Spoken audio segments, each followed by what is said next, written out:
জঙ্গি হামলায় উত্তপ্ত কাশ্মীর। জঙ্গিদের গুলিতে প্রাণ গেছে 28 থেকে 30 জনের, যার মধ্যে রয়েছে একাধিক বাঙালি। ঠিক তেমনই কাশ্মীরের ভূস্বর্গের আনন্দ নিতে গিয়েছিলেন নদিয়ার শান্তিপুরের দুই দম্পতি, লক্ষণ কুণ্ডু হাসি কুণ্ডু এবং তাপস দাস সবিতা দাস।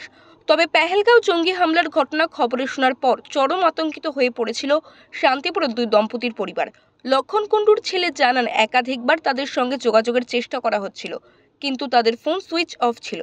তবে কয়েক ঘন্টা পর লক্ষণ কুণ্ডু সেখানকার একটি নতুন সিম নিয়ে বাড়িতে ফোন করেন। ঘটনা ওই মঙ্গলবারের দিন দুপুরবেলায় মোবাইলের মারফতই জানতে পারলাম এবং আমার এক বন্ধু ফোন করে বললেন যে এই ব্যাপার। তা আমি সঙ্গে সঙ্গে ফোন করলাম, ফোনে লাইন পেলাম না, একটু দুশ্চিন্তাতেই ছিলাম, অনেকটাই দুশ্চিন্তায় ছিলাম। তারপরে সন্ধ্যের দিকে ফোনে বাবাই একটা সিম কিনে ওখান থেকে ফোন আমাদের করে জানালো বাবারা নিরাপদেই আছে, বাবারা পেহেলগাঁও তো পৌঁছতেও পারেনি, মানে কাশ্মীরে চলে গেছিল। হ্যাঁ হ্যাঁ হ্যাঁ, শ্রীনগরে আটকে ছিল।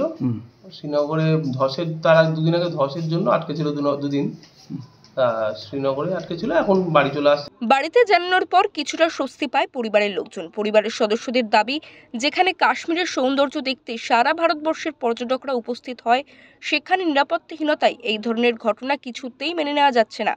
সরকারের উচিত আরো সচেতন হওয়া এবং যে ঘটনা ঘটেছে তার যথা উপযুক্ত ব্যবস্থা নেওয়া। কিভাবে দেখছেন এটা? নিরাপত্তাহীনতা তো এটা আছেই, সরকারের তো দুর্বলতা আছেই।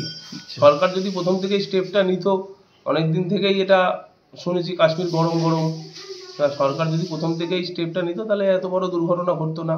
তবে ইতিমধ্যে জঙ্গি দমন নেমে পড়েছে ভারতীয় সেনাবাহিনী। নদিয়া থেকে সুরজিৎ দাসের রিপোর্ট, ওঙ্কার বাংলা।